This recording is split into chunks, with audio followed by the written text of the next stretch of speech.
જૂનાગઢ જિલ્લાના ભેસાણ તાલુકામાં આવેલું છે પરબધામ મંદિર.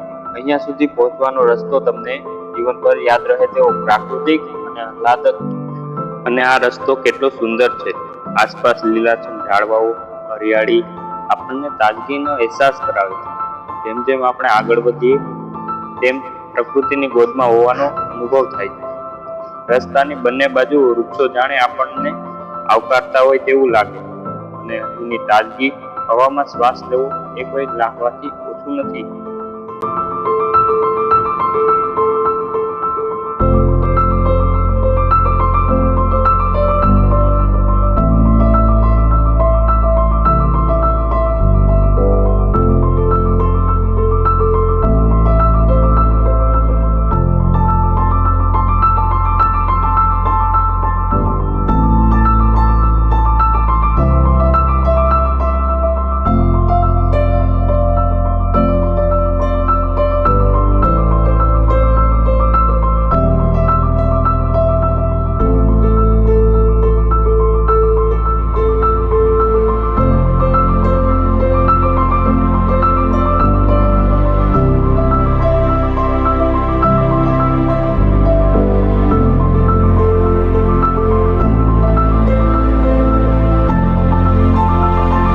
પરબધામ પહોંચ્યા પહેલા જ પગપાળા આપણે ચાલવું પડે. ભેસાણ તાલુકામાં આવેલું પરબધામની સેવાનો એક અનોખો ઇતિહાસ ધરાવે છે. આ ધામની સ્થાપના સંત દેવીદાસ લગભગ 350 વર્ષ પૂર્વે કરી હતી એવું માનવામાં આવે છે. 18મી સદીમાં કચ્છ અને સિંધ પ્રાંતમાં દુષ્કાળ પડ્યો હોવાનું માનવામાં આવે છે. ત્યારે સંત દેવીદાસે માનવતાના ધોરણે લોકોને આશ્રય આપ્યો હતો અને તેમની સેવા કરી હતી. આ સ્થળ સંત દેવીદાસ ઉપરાંત અમરમાતા, જસાપીર અને બીજી ઘણી બધી સમાધિઓ આવેલી છે.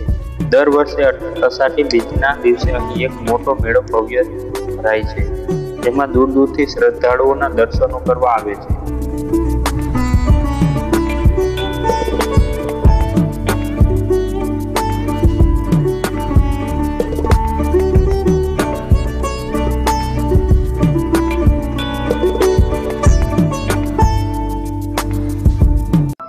આજે હું તમને લઈ જઈ રહ્યો છું મિત્રો પરબધામના અષાઢી બીજના મેળામાં.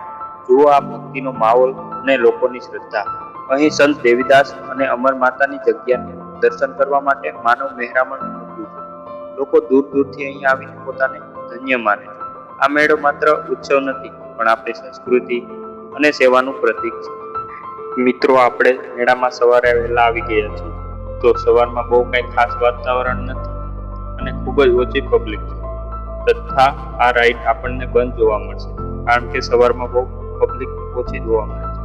પણ મિત્રો, બપોર પછીનું વાતાવરણ ખૂબ જ હટકે હોય છે અને રાઈડમાં બેસવાની તો મજા જ અલગ હોય છે.